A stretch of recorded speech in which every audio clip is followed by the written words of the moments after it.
Hello दोस्तों, मैं मनीष खरे आपका स्वागत करता हूं अपने यूट्यूब चैनल पर।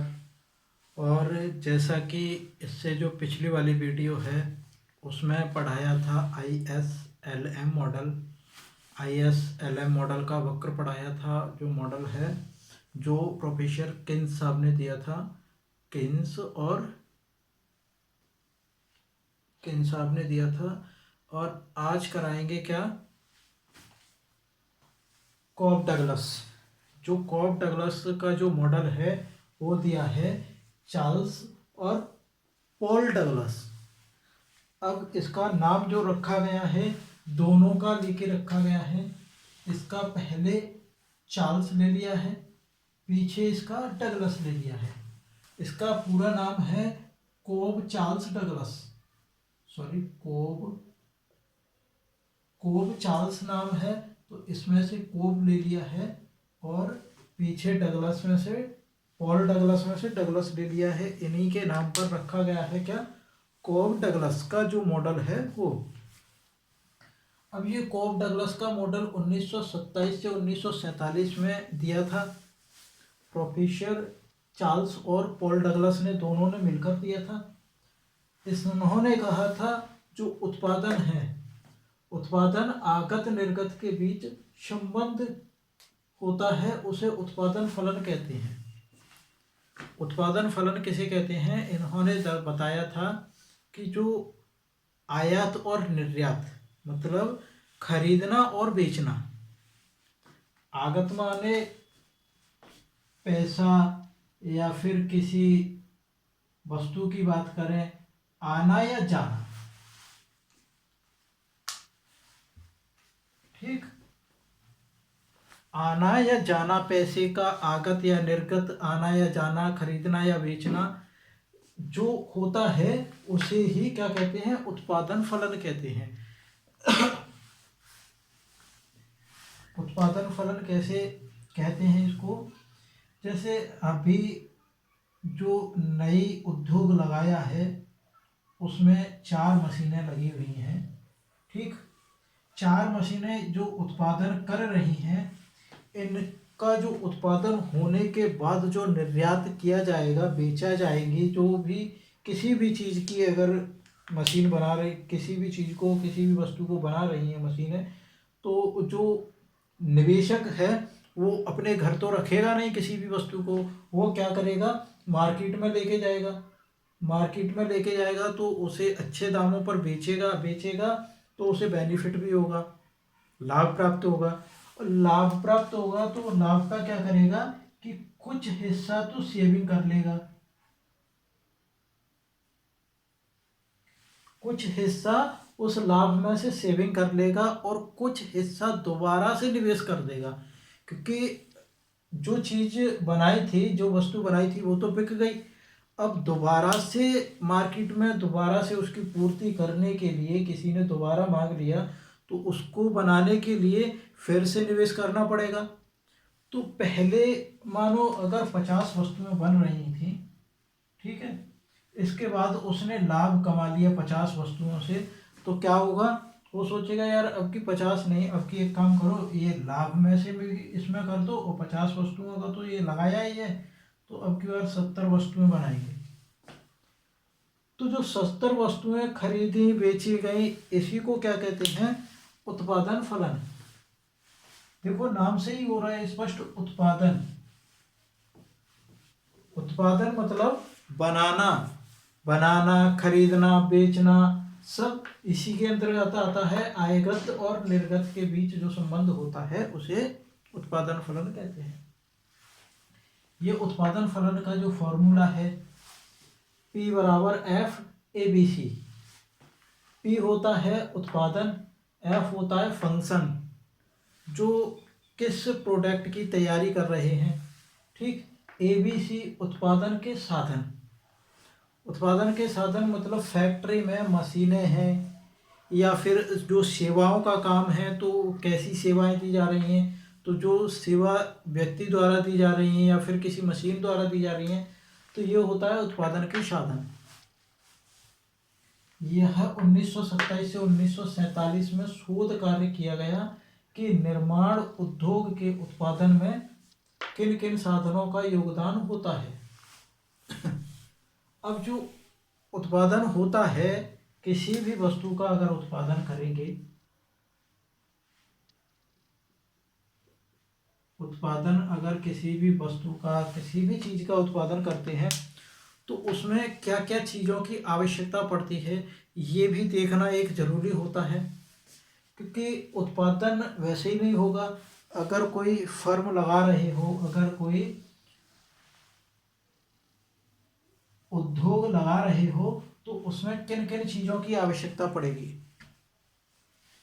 इसमें सबसे पहले उत्पादन की मात्रा, ये तो हो जाएगा, ठीक।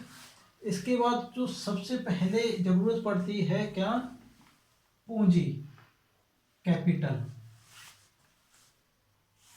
किसकी जरूरत पड़ती है, पूंजी। अगर पैसा ही नहीं होगा, पैसा ही नहीं होगा तो क्या चीज, कहाँ खर्च करेंगे अपन।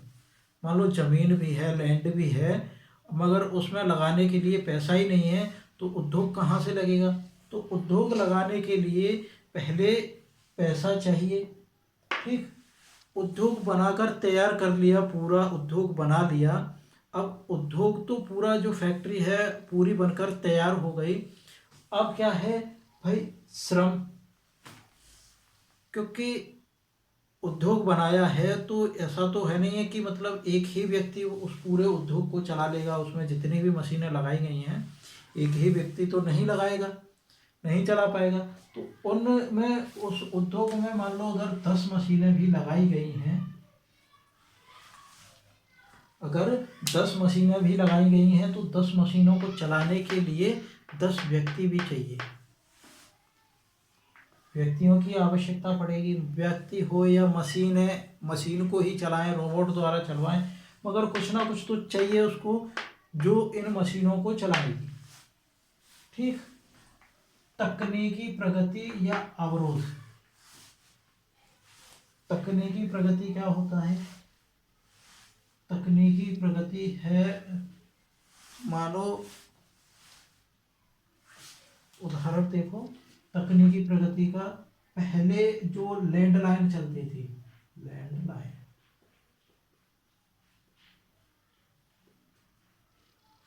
टेलीफोन,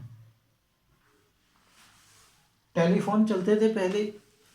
और यहाँ तक मेरा अंदाजा है इस जनरेशन ने तो टेलीफोन देखे ही नहीं हैं। हालांकि यहाँ अभी लग रहे हैं, जो बड़ी बड़ी दुकानों पर लगाए जाते हैं वो लगवाते हैं, तो वो टेलीफोन लगते हैं जो वायर वाला होता है, कान से लगाया जाता है, फिर उसी पर रख दिया जाता है, उसे टेलीफोन, वो टेलीफोन होता है। तो ये जो टेलीफोन है, अगर इसमें तकनीकी प्रगति नहीं करते, आज क्या है, स्मार्टफोन, स्मार्ट फोन, स्मार्ट है, एंड्रॉयड है, ठीक है, कंप्यूटर भी है, टैब भी है,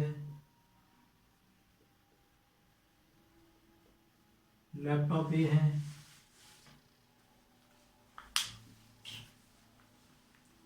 अगर इसमें तकनीकी प्रगति नहीं करते तो क्या ये सारी चीजें बन पाती, नहीं। तो तकनीकी प्रगति की तो ये सारी चीजें बनी और व्यक्ति को सुविधा प्राप्त हुई, ठीक है ना। सारी चीजें बनकर जो प्राप्त हुई, तो क्या हुआ कि जो व्यक्तियों का काम था आसान हो गया। पहले क्या था, एक मोहल्ले में एक टेलीफोन लगाया जाता था, उसके द्वारा ही बातचीत करते थे, तो मतलब नंबर लगाकर बातें करते थे लोग। आजकल क्या है, स्मार्टफोन, एंड्रॉयड फोन सभी के पास है, किसी को किसी से नंबर लगाने की ज़रूरत नहीं है, डायरेक्ट कॉल लगाओ और बात करो। वो नंबर नहीं, नंबर तो डायल ही करना पड़ेगा, ठीक है ना। मगर ये नहीं है कि भाई तुम बात कर लो, उसके तुम्हारी बात खत्म हो जाएगी तब मैं बात करूँगा, ऐसा नहीं है। खुद से लगाओ और बात करो। अल्फा श्रम का हिस्सा और बीटा पूंजी का हिस्सा। कितनी पूंजी लगाई जा रही है, कितने लोग जो श्रमिक हैं कितना श्रम कर रहे हैं, ठीक है ना। उदाहरण के लिए मोटर, वाहन, जहाज, सीमेंट, पंखा, फ्रिज, लोहा, इस्पात, कुछ भी, क्योंकि ऐसी कोई सी भी वस्तु नहीं है जिसका कहीं ना कहीं निर्माण ना होता हो। आज की दुनिया में देखा जाए तो ऐसी कोई भी वस्तु नहीं, छोटी से छोटी कोई भी वस्तु ले लो, कहीं ना कहीं उसका निर्माण हो ही रहा होगा, कहीं ना कहीं वो उद्योग में बनाई जा रही होगी। जो सुई, जो धागे वाली सुई होती है जिसमें धागा पिरोए कर, ठीक है ना, किसी भी प्रकार की मशीन ले लो, धागा, ठीक, पंखा, क्या ये अपने आप बनकर मिलते हैं क्या? नहीं।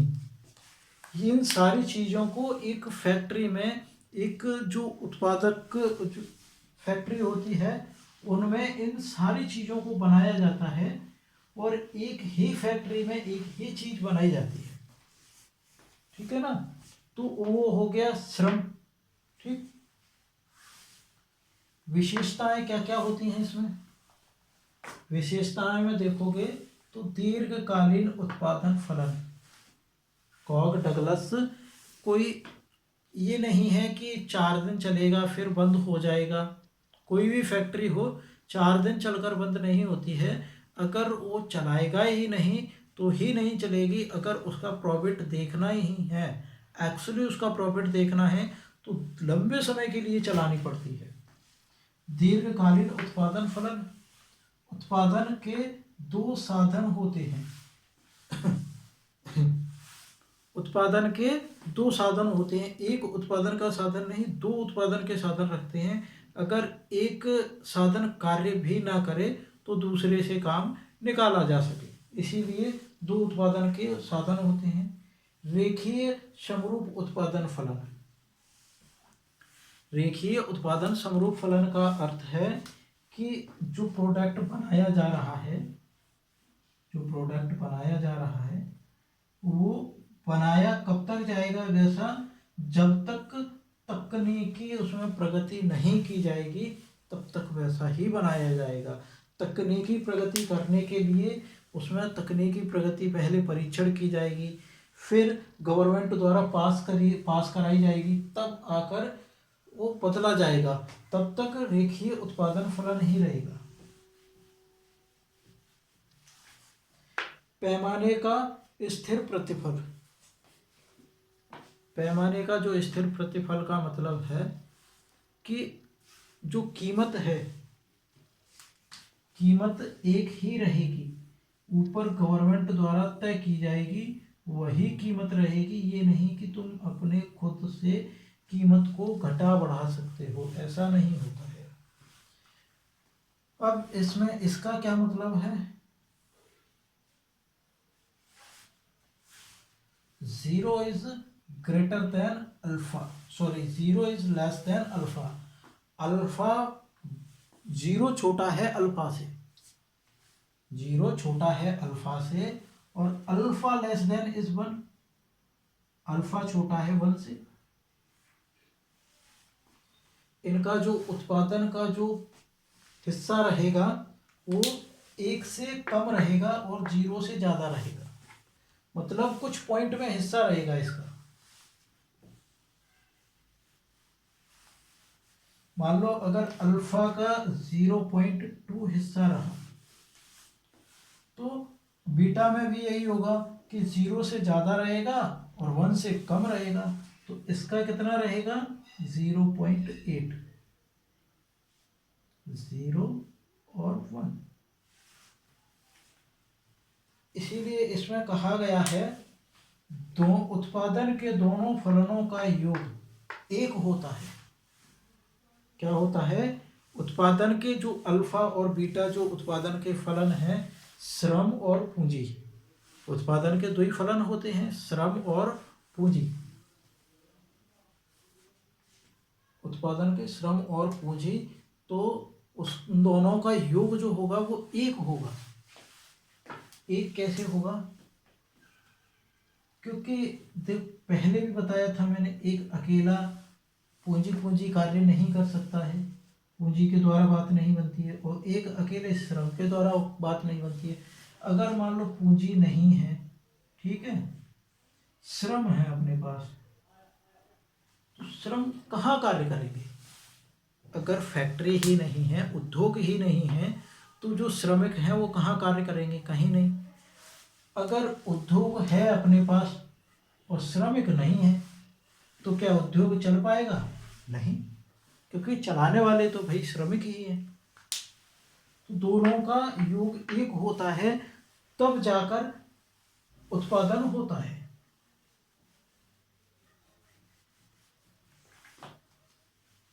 ओके दोस्तों, आज कॉप डगलस हो गया। इसके बाद फिर देखो, अब यहाँ से 4-5 दिन मॉडल कराए जाएंगे, जो थ्योरी हैं वही कराई जाएंगी, तो ये भी साथ में लेके चलना पड़ रहा है, ठीक है ना? थैंक यू, सब्सक्राइब करो।